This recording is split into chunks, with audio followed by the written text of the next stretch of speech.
जनता के प्रति किस तरह की सोच है। बाइंड अप कर दें सर, हम 4 साल के बाद बोल रहे हैं, थोड़ा नहीं प्लीज, और आपका रहम हो। मुझे फिर बोलना ना पड़े। चुनावी वर्ष है, स्वाभाविक है, जनता को रिझाने का, लुभाने का प्रयास किया गया है। मात्र 1-2 क्षेत्र को छोड़कर अगर आप संपूर्ण हिमाचल प्रदेश के जो महत्वपूर्ण विभाग है उसके बजट में कटौती की गई है।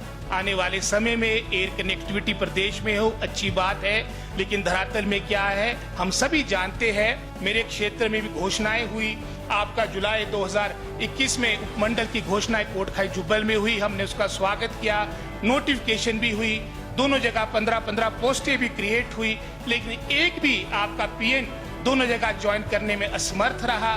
मैं समझता हूं इस तरह की सोच से भी मैं समझता हूं जनता जनार्दन समझ चुकी है और आने वाले समय में इस बात का जवाब देगी। यहाँ पर अपने बहुत से शेर पड़े हमारे नेता प्रतिपक्ष ने और बहुत से साथियों ने भी, क्योंकि मैं किसान हूँ, बागवान हूँ। एक शेर के साथ अपने संबोधन का भी अंत करूंगा।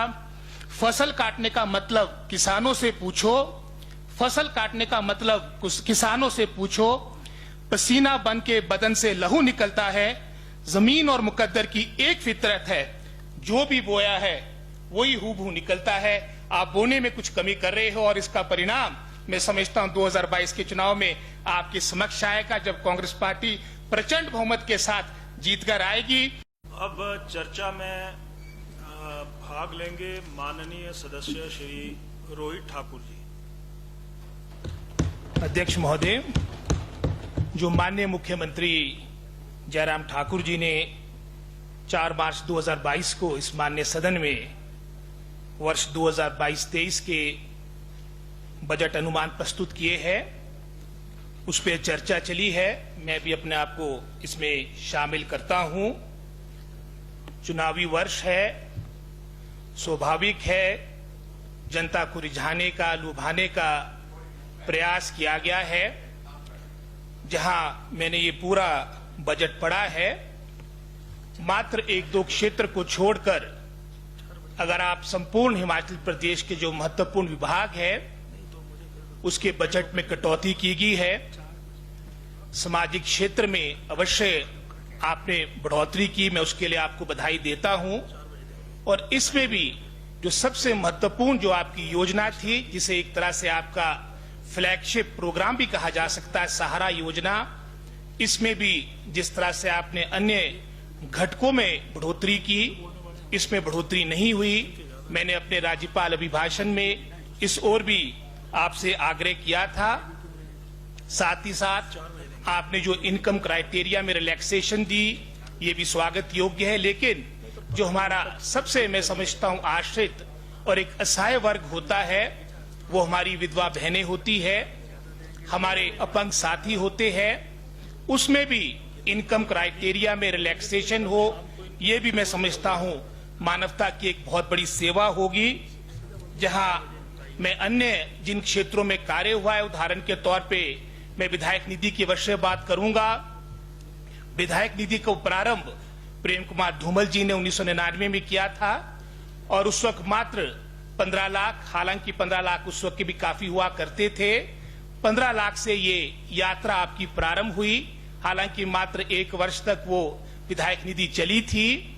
और उसके उपरांत वर्ष 2003 में वीरभद्र सिंह जी की सरकार ने पुनः ये विधायक निधि 25 लाख से प्रारंभ की थी। और जो हमारा अंतिम जो बजट था 2017-18, 1 करोड़ 10 लाख के आसपास हम इस सीमा को पहुंचा के लाए हैं। आगे आपने लगभग 2 करोड़ तक इसे पहुंचाया है।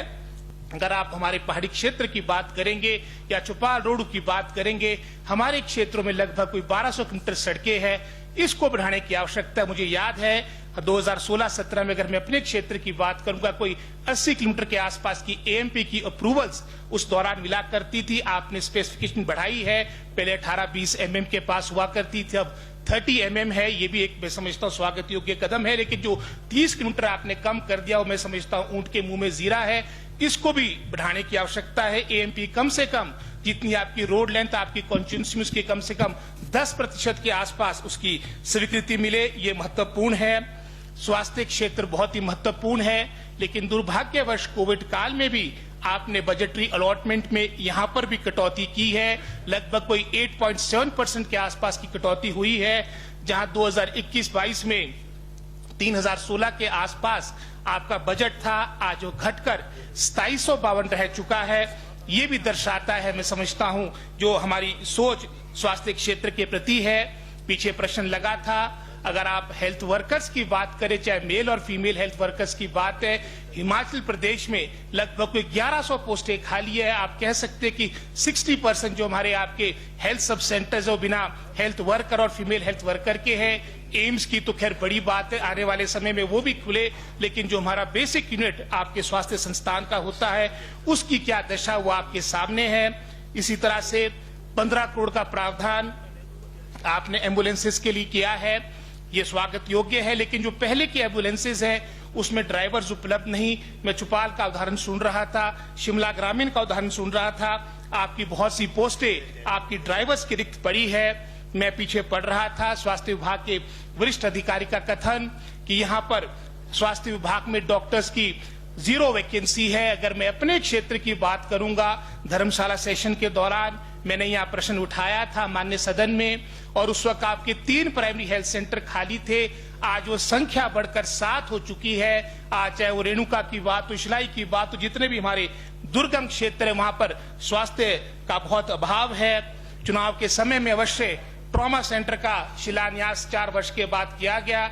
18 में इसकी घोषणा हुई थी, चुनाव के दौरान इसका शिलान्यास किया गया, लेकिन मैं समझता हूं डॉक्टर के नाम में, पैरामेडिकल के स्टाफ के नाम पर एक भी व्यक्ति आज तक आपके कोटखाई हॉस्पिटल में ज्वाइनिंग नहीं हुई है। ये दर्शाता है कि कहीं ना कहीं सोच में कमी है।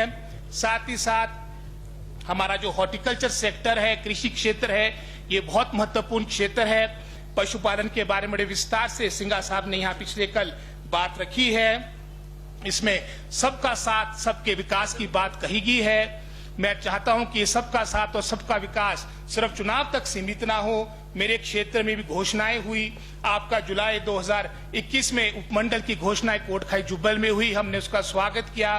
नोटिफिकेशन भी हुई, दोनों जगह 15-15 पोस्टें भी क्रिएट हुई, लेकिन एक भी आपका पीएन दोनों जगह ज्वाइन करने में असमर्थ रहा। मैं समझता हूं इस तरह की सोच से भी मैं समझता हूं जनता जनार्दन समझ चुकी है और आने वाले समय में इस बात का जवाब देगी। यहाँ पर रोजगार की बात आई, पिछले वर्ष भी 30,000 का आंकड़ा था, इस वर्ष भी 30,000 का आंकड़ा था, लेकिन जो राज्यपाल अभिभाषण हुआ उसमें सही आंकड़ा 3 वर्षों का आया और उसके अनुसार आपके 3 वर्ष में मात्र 23,000 लोग को रोजगार मिला है। अर्थात एक वर्ष में 8,000 के आसपास का रोजगार आप देने में समर्थ हो पाए, जहां पूरे प्रदेश का हर तीसरा व्यक्ति, तीसरा ग्रेजुएट आपका बेरोजगार हो चुका है। ये भी मैं समझता हूं हम सब के लिए चिंता का विषय है और ये दर्शाता है कि वर्तमान सरकार का शिक्षा के प्रति किस तरह की सोच है। बाइंड अप कर दें सर, हम 4 साल के बाद बोल रहे हैं, थोड़ा नहीं प्लीज, और आपका रहम हो। मुझे फिर बोलना ना पड़े।